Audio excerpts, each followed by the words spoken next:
வணக்கம். இன்னைக்கு நம்ம பார்க்க போகிறது எனக்கு ரொம்ப பிடித்த புத்தகங்கள். எல்லாருமே கண்டிப்பாக வாசிக்க வேண்டிய புத்தகங்கள் தான். அதில் முதல்ல நான் சொல்ல போகிறது ஜெயகாந்தன் அவர்கள் எழுதிய சில நேரங்களில் சில மனிதர்கள். இந்த புத்தகம்தான். இது என்னோட க்ளோஸ் டு மை ஹார்ட் புத்தகம் அப்படின்னே சொல்லலாம். 1968ஆம் ஆண்டு ஒரு நாளிதழில் அக்னி பிரவேசம் அப்படிங்கிற சிறுகதை வெளியாகுது. அது மக்கள்கிட்ட ரொம்ப பரபரப்பாக பேசப்படுது. அது ஒரு விமர்சனத்துக்கும் உள்ளாகுது. அதுக்கப்புறம் அதே சிறுகதை கங்கா எங்கே போகிறாள் அப்படின்னு நாவலாக எழுதுகிறாரு ஜெயகாந்தன் அவர்கள். அதுக்கப்புறம் அந்த அக்னி பிரவேசம் சிறுகதை முடிகிற இடத்துலேருந்து அதை தொடங்குறாரு. அதுதான் சில நேரங்களில் சில மனிதர்கள். அந்த அக்னி பிரவேசம் சிறுகதை முடிகிற கிளைமேக்ஸை மட்டும் கொஞ்சம் சேஞ்ச் பண்ணிவிட்டு அந்த கதையை கண்டினியூ பண்ணி எழுதுகிறாரு. அதுதான் இந்த புத்தகம் சில நேரங்களில் சில மனிதர்கள். இது 1977ஆம் ஆண்டு திரைப்படமாகவும் வெளிவருது. இந்த புத்தகம் எனக்கு ஏன் ரொம்ப பிடிக்கும் அப்படின்னா, இதில் இருக்கிற விஷயங்கள்லாம் நமக்கே நடந்தால் நம்ம என்ன ரியாக்ட் பண்ணுவோமோ அதை ரிலேட் பண்ணி எழுதியிருப்பார். அதனால இந்த புத்தகம் என்னோட close to my heart book. அடுத்து என்னோடய ஃபேவரட் புக்கில் நான் சொல்ல போகிறது கல்கியின் கல்வனின் காதலி. இந்த புத்தகம் தான். பூங்குளம் அப்படிங்கிற கிராமத்தில் முத்தையன் அபிராமி வாழ்ந்து வராங்க. அவங்க 2 பேரும் அண்ணன் தங்கச்சி. அதே ஏரியாவில் கல்யாணி அப்படிங்கிறவளும் வசிக்கிறா. கல்யாணிக்கு முத்தையன் மேலே விருப்பம், காதலிக்கிறா. முத்தையனுக்கும் கல்யாணியை ரொம்ப பிடிச்சிருக்கு. ஆனால் கல்யாணியோடைய அப்பாவுக்கு முத்தையனோட திருமணம் செய்து வைக்க விருப்பம் இல்லை. தன் மகளை முத்தையனுக்கு திருமணம் செய்து வைக்க விருப்பம் இல்லை. அதனால் வேறு மாப்பிள்ளை தேடிட்டு இருக்காரு. இவங்க 2 பேரும் திருமணம் செய்துக்குவாங்களா அப்படிங்கிறது தான் கதை. ஆனால் அதற்கு நடுவில் முத்தையன் கொஞ்சம் சந்தர்ப்ப சூழ்நிலைகளால் திருடன் ஆயிடுவான். அவன் எப்படி எந்த சந்தர்ப்பம் அவனை திருடனாக ஆக்குது அப்படிங்கிறத சொல்கிறது தான் இந்த கதை. அதுதான் கல்வனின் காதலி அப்படிங்கிற இந்த புத்தகம். இந்த புத்தகம் ஏன் சொல்கிறேன், ஏன்னா கல்கி அவர்கள் நிறைய புத்தகம் ரொம்ப ஃபேமஸ்.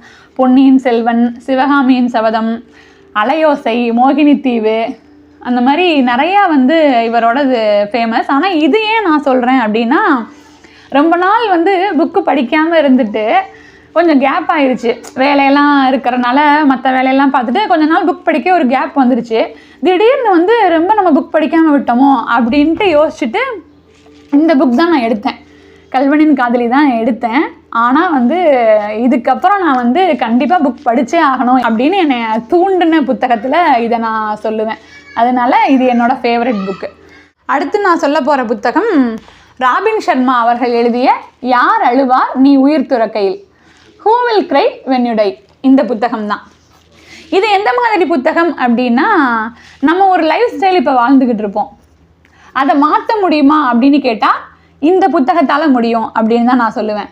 ஏன்னா இதில் நிறைய தலைப்புகள் இருக்கும். அதுக்கு கீழே விரிவாக அதை பற்றி சொல்லியிருப்பார். அதில் ஒரு தலைப்பு தான் எங்கு சென்றாலும் ஒரு நூல் எடுத்து செல்லுங்கள் அப்படின்னு எழுதியிருப்பார். எங்கே நம்ம போனாலும் ஒரு புத்தகம் எடுத்துகிட்டு போகணுமா. எந்த புத்தகத்தில் எந்த வரி ஒரு மனிதனை மாற்றும் அப்படின்னு சொல்லவே முடியாது. அதனால நிறைய புத்தகங்கள் படிங்க, எங்கே போனாலும் புத்தகம் எடுத்துகிட்டு போங்க அப்படின்னு சொல்லியிருப்பார். நல்ல வெற்றியாளர்கள்னால் கடின உழைப்பு, ஹார்ட் ஒர்க் கண்டிப்பாக தேவை. ஆனால் ஒரு நல்ல சிந்தனையாளரால் தான் ஒரு நல்ல தலைவனாக ஆக முடியும் அப்படிங்கிறத இதில் அவர் சொல்லியிருப்பார். நம்ம புத்தகங்கள் படிக்கும்போது நம்ம சிந்திக்கிற திறனே வேறு மாதிரி இருக்கும். அப்போ நிறைய புத்தகங்கள் படிக்கும்போது தான் நம்ம சிந்தனைகள் மேம்படும். நம்ம சிந்தனைகள் மேம்படும் போது நம்ம ஒரு பிரச்சனையாக இருந்தாலும் நல்ல விஷயமா இருந்தாலும் அதை எப்படி அணுகிறோம் அப்படிங்கிறதே புதுசாக இருக்கும். ஸோ புத்தகங்கள் நிறையா படிங்க அப்படின்றத இதில் மென்ஷன் பண்ணியிருப்பார். அது மட்டும் இல்லாமல் இதில் நிறைய தலைப்புகள் இருக்குது, பார்த்திங்கன்னா தெரியும். இந்த தலைப்புகளுக்கு கீழே அதை பற்றி விரிவாக சொல்லியிருப்பார். பணிவுடன் இருங்கள், உங்களையே நீங்கள் கடினமாக நடத்தாதீர்கள், மௌன விரத சங்கல்பம் எடுங்கள், ஒரு மரம் நடுங்கள். இந்த மாதிரி நிறைய தலைப்புகள் இதில் இருக்கிறனால எந்த தலைப்பு யாருக்கு ஸ்ட்ரைக் ஆகும், இது நல்லா இருக்கே நம்ம ஃபாலோ பண்ணலாமே அப்படின்னு யார் வேணால் எப்போ வேணால் இது நமக்கு யாருக்கு வேணால் ஸ்ட்ரைக் ஆகும். இந்த புக்கில் நான் எடுத்துக்கிட்டது என்ன அப்படின்னா, காலையில் எந்திரிச்சோனையும் ஒரு அரை மணி நேரம் பிளாட்டினம் நிமிடங்கள் அப்படின்னு சொல்லியிருப்பார். காலையில் எந்திரிச்சோன்னே நம்ம சில நேரம் மூட் அவுட்டில் இருப்போம், நல்லாவும் இருப்போம், நல்லா பேசுவோம். சம்டைம் பேச எரிச்சலாக வரும், ஏதாவது நம்ம தோணும்னு வச்சுக்கோங்களேன். ஆனால் காலையில் அரை மணி நேரம் நம்ம வந்து எப்படி இருக்கமோ அதுதான் அந்த நாளை நிர்ணயிக்குதான். டைம் இஸ் கோல்டு அப்படிங்கிறது காமனானது, நேரமே பொன் போன்றது தான். ஆனால் அந்த காலையில் அரை மணி நேரம் இருக்குல்ல, அது வந்து பிளாட்டினம் நிமிடங்கள் அப்படின்னு வந்து இதில் சொல்லியிருப்பார் இந்த புத்தகத்தில். அதனால காலையில் அரை மணி நேரம் நம்ம எந்த மூடில் இருக்கமோ அந்த மூடு தான் அன்றைக்கி ஃபுல் டே நம்மளை வந்து வழி நடத்தும். அதனால் காலையில் அரை மணி நேரத்தை நம்ம பிளாட்டினம் மாதிரி அதை பார்க்கணும். ஸோ வந்து அப்படி நம்ம பார்த்துட்டு அந்த அரை மணி நேரத்தில் இதெல்லாம் கேட்க வேணாம், காலைல இந்த மாதிரி வார்த்தைகள்லாம் பேச வேணாம் அப்படின்னு நம்ம நினச்சிட்டோன்னா அந்த டேவே சூப்பராக இருக்கும். ஸோ இதை எவ்ரிடே ஃபாலோ பண்ணணும் அப்படின்னு இதில் சொல்லியிருப்பார். இதை நான் வந்து கிட்டத்தட்ட ஒரு 99% வந்து எடுத்துக்கிட்டேன், ஃபாலோ பண்ணிகிட்ருக்கேன். ஸோ இந்த மாதிரி யாருக்கு என்ன பிடிக்கும் அப்படிங்கிறது நம்ம படிக்க தான் தெரியும். ஸோ நிறைய புத்தகம் படிங்கள் அப்படிங்கிற மாதிரி நிறைய தலைப்புகள் இதில் இருக்குது. ஸோ வந்து வாழ்க்கையே வந்து வேறு மாதிரி மாற்றக்கூடியது அப்படிங்கிறதுனால இந்த புத்தகம் வந்து என்னோடய ஃபேவரட். அடுத்து நான் சொல்ல போகிறது வந்து ரொம்ப பிடிச்ச புக் தான், பெருமாள் முருகன் எழுதுனது.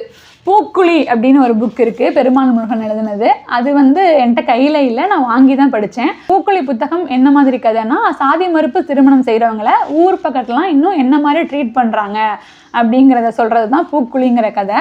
மாதொரு பாகன் இதுவும் என்னோடய ஃபேவரட். பூனாட்சி அல்லது ஒரு வெள்ளாட்டின் கதை, இது ரெண்டுமே வந்து ஃபேவரட் தான். பெருமாள் முருகனோடது எல்லாமே எனக்கு வந்து பிடிச்சிரும். ஏன்னு தெரில, அவர் வந்து ரியாலிட்டியை ரொம்ப கனெக்ட் பண்ணி எழுதுறதுனாலயா என்னன்னு தெரில, ரொம்ப பிடிச்சிரும். மாதொரு பாகன் என்ன கதை அப்படின்னா, கணவன் மனைவி இருவருக்கும் திருமணமாகி ரொம்ப வருடமாக குழந்தை இருக்காது. அவங்கள சமுதாயம் எப்படி ட்ரீட் பண்ணுது, அவங்க என்னெல்லாம் பிரச்சனைகளை ஃபேஸ் பண்ணுறாங்க அப்படிங்கிறது தான் இந்த கதை. பூனாட்சி அல்லது ஒரு வெள்ளாட்டின் கதை, இது ஒரு க்யூட் கதை. என்னை பொறுத்த வரைக்கும் இது ஒரு க்யூட் கதை. ஏன்னா வந்து இது ஒரு ஆட்டுக்குட்டியை பற்றின கதை தான். ஒரு தாத்தா பாட்டிக்கு வந்து ஒரு வெள்ளாடு கிடைக்கிது, அவங்க அதை வந்து எப்படி வளர்க்குறாங்க அப்படிங்கிறது தான் இந்த கதை. இது நீங்கள் சின்ன பசங்களுக்கு கூட இந்த கதையை சொல்லலாம் படிச்சுட்டு. அவங்களுக்கும், எங்கள் பசங்களுக்கெலாம் நான் இதை சொல்லியிருக்கேன், ரொம்ப பிடிக்கும். இப்போ ஆட்டுக்குட்டியெல்லாம் நம்ம ரோட்டில் பார்த்தாலே வந்து ஆட்டுக்குட்டின்னு சொல்கிறத விட பூனாட்சி அப்படின்னு சொல்லிடுறாங்க. ஏன்னா அந்த ஆட்டுக்குட்டி, இதில் வர ஆட்டுக்குட்டியோட பேர் வந்து பூனாட்சி. அதனால் வந்து ஆட்டுக்குட்டியை பார்த்தாலே பூனாட்சி அப்படின்னு சொல்கிற அளவுக்கு இந்த புத்தகத்தை வந்து அவங்களோட நான் கனெக்ட் பண்ணி விட்டேன். ஸோ இதெல்லாம் பெருமாள் முருகனோடதில் என்னோடய ஃபேவரட்டானது. அடுத்து லாஸ்ட்டாக நான் சொல்ல போகிறது வந்து,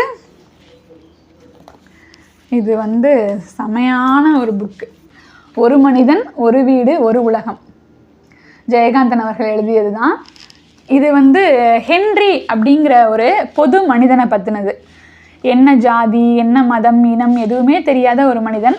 அவனை இந்த சமுதாயம் எப்படி பார்க்குது, அவன் இந்த சமுதாயத்தை எப்படி எதிர்நோக்குறான் அப்படிங்கிறது தான் இந்த கதை. இதிலே சொல்லியிருக்காங்க, எழுதப்பட்டு ஏறத்தாழ 35 ஆண்டுகளை கடந்த பின்னரும் இன்றைய சூழலுக்கும் பொருந்துவதான வாசிப்பு அனுபவத்தை தருவதன் மூலம் இந்த நாவல் ஒரு கலைப்படைப்பாக நிமிர்ந்து நிற்கிறது அப்படின்னு இதில் எழுதியிருப்பாங்க. ஏன்னா இதில் எழுதியிருக்க கதை வந்து அப்படிப்பட்டது.